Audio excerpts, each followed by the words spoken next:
Votre invité Sonia Mabrouk, c'est Muriel Pénicaud, la ministre du Travail. Merci d'être avec nous ce matin sur Europe 1. Muriel Pénicaud, un chauffeur Uber est un salarié et non un travailleur indépendant. Décision coup de tonnerre de la Cour de cassation, plus haute juridiction française. Est-ce que ça va dans le bon sens selon vous ?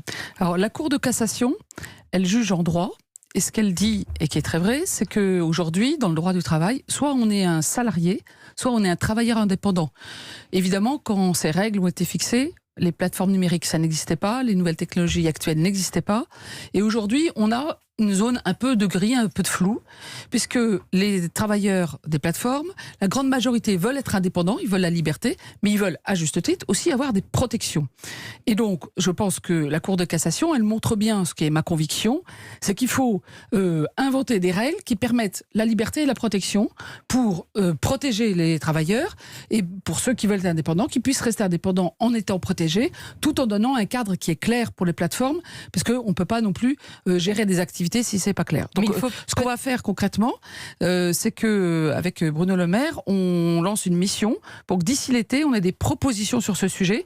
On en a déjà discuté d'ailleurs avec les organisations syndicales et avec les plateformes, parce qu'il faut trouver un cadre qui permet aux salariés aux travailleurs, d'être protégés, qu'ils veuillent ou non être salariés. Mais d'ici là, Muriel Pénicaud, est-ce que ça peut faire jurisprudence, concerner tous les opérateurs de plateformes VTC ? Alors, si des travailleurs vont oui, en attendant, ça fait jurisprudence.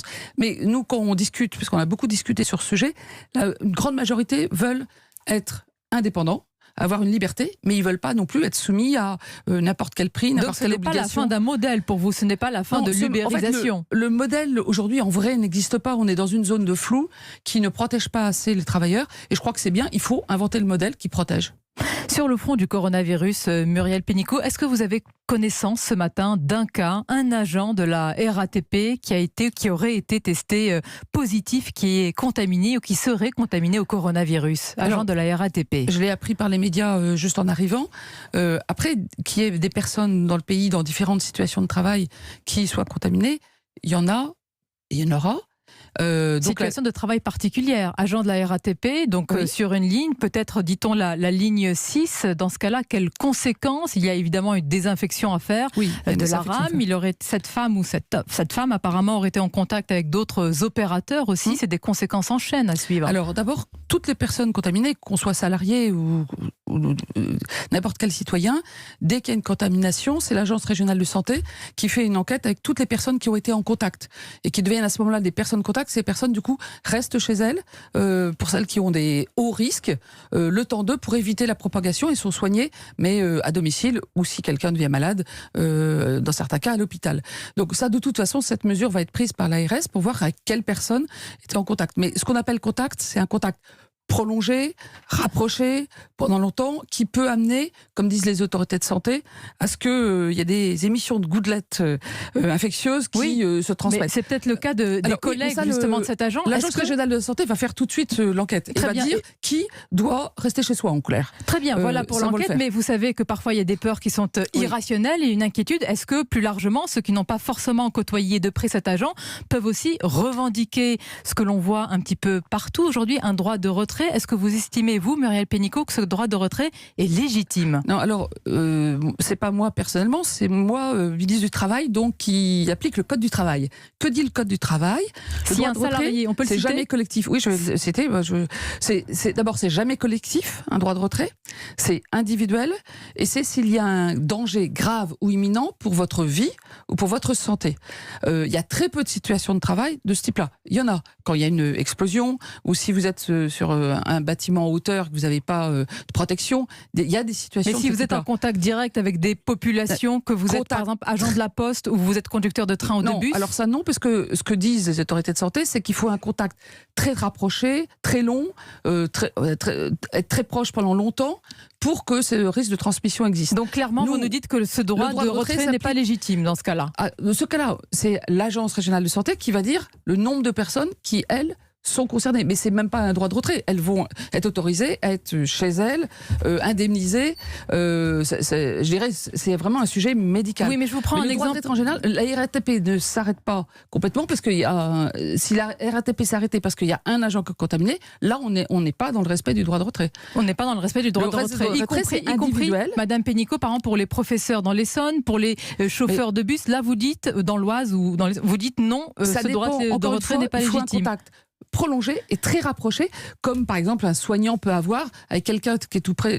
Enfin, il fait pas 3 mètres, le virus, il saute pas. Il saute pas. C'est vraiment par les voies respiratoires. Oui, donc par rapport à cela, ce que je vous répète, il y a des peurs irrationnelles quand une entreprise se trouve face à un salarié qui invoque ce droit de retrait, qui pour vous, dans certaines circonstances, ne doit pas être appliqué. Alors, que faut-il faire ? Alors, ce qu'il faut, c'est aller sur le site du gouvernement coronavirus et du ministère du Travail, où c'est la même information. Où on dit exactement aux salariés et aux entreprises ce qu'il faut faire.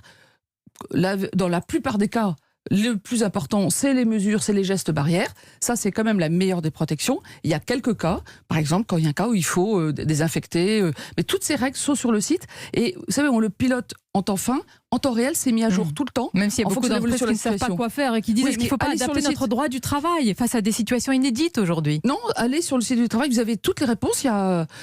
C'est un question-réponse et vous allez trouver la réponse à toutes ces questions. Je crois qu'il ne faut pas paniquer, mais il faut prendre les mesures qu'il faut. Un parent d'élève avec un élève dont l'école a été fermée, qui se trouve ou à proximité ou dans un foyer épidémique, il y a un décret qui a été appliqué, donc il peut se mettre en arrêt de travail sans décote, 100 jours de carence. C'est garanti, c'est on a pris un décret le 31 janvier, qui est là, effectivement, celui-là assez exceptionnel, qui dit quoi ? Que si l'école de votre enfant est fermée pour raison de coronavirus, que vous n'avez pas de mode de garde, à ce moment-là, un des parents peut être en arrêt maladie, sans délai de carence, avoir ses indemnités journalières et chez lui jusqu'à pour s'occuper de son enfant. Jusqu'à une vingtaine de jours ? Oui, jusqu'à une vingtaine de jours, enfin, en fonction de si l'école est fermée. Ça peut aller au-delà ? En fait, on le fera le temps que l'école est fermée. Ah, vous le ferez, le temps que l'école est fermée, c'est important. Si les parents ne peuvent pas garder leur enfant, on ne va pas laisser leurs enfants tout seuls. Là, c'est du bon sens, c'est de la solidarité nationale. Il y a aussi les conséquences, Muriel Pénicaud, sur l'emploi. Il y a les conséquences sociales. Est-ce que vous avez connaissance d'entreprises, de grands groupes qui prévoient malheureusement des plans de licenciement du fait de cette crise ? Non, mais on a déjà des demandes de ce qu'on appelle parfois le chômage technique, qui s'appelle en vrai l'activité partielle. C'est le ministère du Travail qui le gère. Et donc, j'ai donné des instructions à mes équipes. Dans toutes les directions régionales, ils reçoivent déjà des demandes. On a déjà 400 entreprises qui ont demandé pour 6000 salariés. Le chômage partiel, ça veut dire quoi le chômage partiel ? C'est que le salarié garde son salaire, mais comme il ne peut pas aller travailler parce que l'activité tombe à cause du coronavirus, à ce moment-là, le ministère du Travail rembourse à l'entreprise une partie importante du salaire. Ça concerne surtout des entreprises dans le secteur touristique pour le moment ? Pour l'instant, c'est beaucoup tourisme et restauration. Il y a eu des annonces de soutien aux entreprises, Muriel Pénicaud, mais certains vous demandent, dans ces situations inédites, d'aller plus loin. Je vais vous prendre un exemple d'une demande, en particulier de l'hôtellerie, de la restauration, qui souffre énormément. Ils demandent la suspension immédiate de la taxe de 10 € sur les fameux CDDU, ce sont les contrats d'extra. Est-ce que vous leur dites oui pour les rassurer ce matin ? On a, avec Bruno Le Maire, on a réuni déjà les partenaires sociaux sur ce sujet. On revoit les fédérations professionnelles les plus concernées en début de semaine. On va regarder tous les sujets. On a déjà, ça c'est du côté Bruno Le Maire, on a déjà reporté toutes les cotisations sociales et fiscales. On a déjà déclaré... Ça veut dire que c'est un oui potentiel. Ça veut dire que moi, on regarde les choses... La suspension immédiate de la taxe de 10 €. Je dis juste que j'ai pas eu la demande encore. Donc, moi, ils me l'ont pas demandé. Enfin, vous savez qu'elle est demandée, qu'elle est sur la table. Oui, mais... Il n'y a pas tellement de lien avec le coronavirus. Donc, pour moi, ils ne me l'ont pas demandé. Donc, moi, je regarde les choses pratiquement. Qu'est-ce qui est empêché par le coronavirus ? C'est sûr que l'activité, si elle est empêchée, là, il faut l'aider. D'autres mesures peut-être à venir. Je vais conclure rapidement, Muriel Pénicaud, mais c'est important, on va rester en entreprise. La réduction des écarts de rémunération et de situation professionnelle entre les femmes et les hommes. Ça se mesure avec un index, c'est l'index de l'égalité salariale mis en place depuis un an.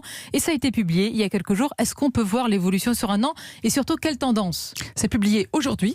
Et la tendance, c'est que ça change déjà très concrètement la vie des femmes en entreprise. Il y a 40 000 entreprises, 4,5 millions de femmes concernées. Et déjà, par exemple, sur le congé de maternité, vous savez que souvent, au retour de congé de maternité, on disait, bon là là, on lui donne pas l'augmentation parce qu'elle n'a pas été là 3 mois. On a constaté que c'était le moment du décrochage de salaire et de carrière. Et bien là, avant l'index, c'était une entreprise sur 3 qui ne donnait pas d'augmentation à la sortie des congés de maternité. Et là, en un an, c'est 9 sur 10. Citez-moi un bon élève et un bonnet d'âne. Alors, mais je veux dire, maintenant, c'est 90% des entreprises qui payent toutes les femmes à la sortie, qui donnent une augmentation à la sortie doucement, des femmes. mais ça avance, c'est le plus important. Et les bons élèves, eh bien, la Maïf ou les compagnons du devoir, qui sont à l'égalité. Et puis ceux qui n'y étaient pas, mais qui ont fait des grands progrès. Je pense à Orange, la Française des Jeux, Nocibé, qui ont pris le problème à bras le corps. On ira voir Europe 1 aussi alors. Et dans Merci. Oui, Europe 1, j'attends. Tous les médias. Et puis dans les mauvais élèves, il y a de Richebourg, il y a Gosport. Mais tout ça sera public, car j'ai décidé de publier la liste des 1200 grandes entreprises demain sur le site du ministère du Travail avec leurs notes. Et ce sera public. Merci Muriel Pénicaud, invitée ce matin sur Europe.